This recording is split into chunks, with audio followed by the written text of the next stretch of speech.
താനൊന്നും മിണ്ടാതിരിക്കണ്ട. ഈ വാർപ്പിന്റെ എന്റെ കോൺസെൻട്രേഷൻ പോണൊന്ന്. പിന്നെ വാർപ്പിന് പരീക്ഷ ഇതല്ലേ, പണി എടുക്കണോ? ഇപ്പൊ ഇത് ആദർശാണ്. ഇന്ന് നമ്മ നേപ്പാളിൽ നല്ല കിട്ടിലൻ ദിവസമായിരുന്നു. ഇന്ന് മുടക്കായിരുന്നു. അതുകൊണ്ട് തന്നെ നമ്മുടെ പിള്ളേരുടെ ഇവിടെ ഒരു വോളിബോൾ കളി രാവിലെ തന്നെ. അതുകൊണ്ട് തന്നെ നല്ല ഉഷാറായിരുന്നു.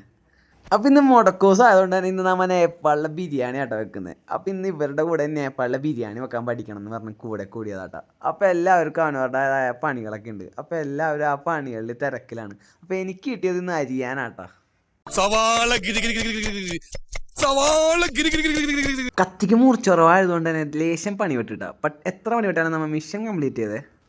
തീരുമ്പോ പണി തരാൻ ഞാൻ എന്താ കുപ്പിന്ന് വന്ന ഭൂത. അങ്ങനെ എത്രയും പെട്ടെന്ന് ബിരിയാണി ഞാനുള്ള കൊതി കൊണ്ട് തന്നെ നമ്മൾ പണികളൊക്കെ വലിയ സ്പീഡാക്കിട്ടാ. നല്ല പടപടയുന്ന എല്ലാ കാര്യങ്ങളും നല്ല സ്പീഡിൽ നമ്മൾ ചെയ്ത് പരിപാടി വേഗം അങ്ങോട്ട് തീർത്ത്.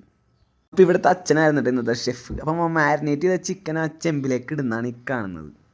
അപ്പം ഞാൻ നേരത്തെ പറഞ്ഞിരുന്നു, ഈ ബിരിയാണി വെറും ബിരിയാണി അല്ല, ഒരുപാട് മസാലക്കൂട്ടുകളൊക്കെ ഇട്ട് ഇവർ പ്രത്യേകം തയ്യാറാക്കുന്ന നേപ്പാളിലെ ബിരിയാണിയാണ്. അപ്പോൾ അവർ ആ മാരിനേറ്റ് ചെയ്ത് വെച്ച മസാലക്കൂട്ടുകളൊക്കെ ഉള്ള ആ ചിക്കൻ ആ വട്ടയിലേക്ക് ഇട്ടിട്ട് അവരത് ഇളക്കുന്നതാണ് ഈ കാണുന്നത്. അങ്ങനെ ബാക്കിയുള്ള പരിപാടികളും സൈഡിൽ നടക്കുന്നുണ്ട്. നമ്മുടെ മാൻസിങ് സവാള വാട്ടുന്നുണ്ട്. ചമ്മന്തിയുടെ ബ്യൂട്ടി അപ്പം ചെക്കനപ്പം അത് മിക്സിയിൽ അടിച്ചുകൊണ്ടിരിക്കുകയാണ്. ഇവിടുത്തെ ചമ്മന്തി വളരെ അടിപൊളിയാട്ടോ. നമ്മൾ സാലഡൊക്കെ യൂസ് ചെയ്യുന്നവരെ ഇവർ ബിരിയാണിയുടെ കൂടെ ഈ ചട്നിയാണ് യൂസ് ചെയ്യുന്നത്. ഉണ്ടാക്കാൻ വളരെ സിമ്പിളാണ് കേട്ടോ, ബട്ട് ടേസ്റ്റിയാണ്. കപ്പലണ്ടി, പിന്നെ നാരങ്ങ, തക്കാളി, മുളക്, എള്ള് ഇതൊക്കെ കൂടി മിക്സിയിൽ അടിച്ചിട്ട് അതാണ് ഇവർ ചമ്മന്തിയായിട്ട് യൂസ് ചെയ്യുന്നത്.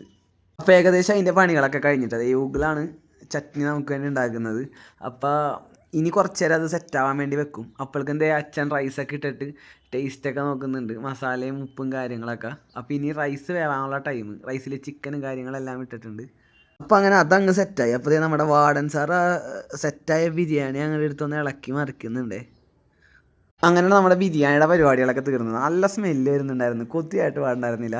പിന്നെ നമ്മുടെ മാൻസിങ്ങും വാർഡൻ സാറൊക്കെ കൂടി അത് അവസാന മിനുക്ക് പണികളിലാണ് കേട്ടോ. ഇത് കഴിഞ്ഞിട്ട് അതൊന്ന് പ്ലേറ്റിലേക്ക് കിട്ടാൻ വേണ്ടി ഞങ്ങൾ എല്ലാവരും കാത്തിരിക്കുകയായിരുന്നു. അങ്ങനെ കാത്തിരിപ്പിന് അവസാനമായിട്ടോ ആ ബിരിയാണി ആ ചട്നിയിൽ മുക്കൊരു പിടി പിടിച്ച്. എൻ്റെ പൊന്നോ അടിപൊളിയാട്ടോ നേപ്പാളിലെ ബിരിയാണി. അപ്പോൾ നേപ്പാളിൽ വിസിറ്റ് ചെയ്യുമ്പോൾ മസ്റ്റായിട്ട് നേപ്പാളി ബിരിയാണി കഴിക്കാൻ ട്രൈ ചെയ്യുക നിങ്ങൾ. അപ്പോൾ പുതിയ രുചികളും സ്ഥലങ്ങളും തേടിയിട്ടുള്ള നമ്മുടെ യാത്ര തുടരുകയാണ്. എല്ലാവരും കൂടെ നിൽക്കുക, സപ്പോർട്ട് ചെയ്യുക. അപ്പോൾ നമുക്ക് അടുത്ത വീഡിയോ കാണാം. Okay, by.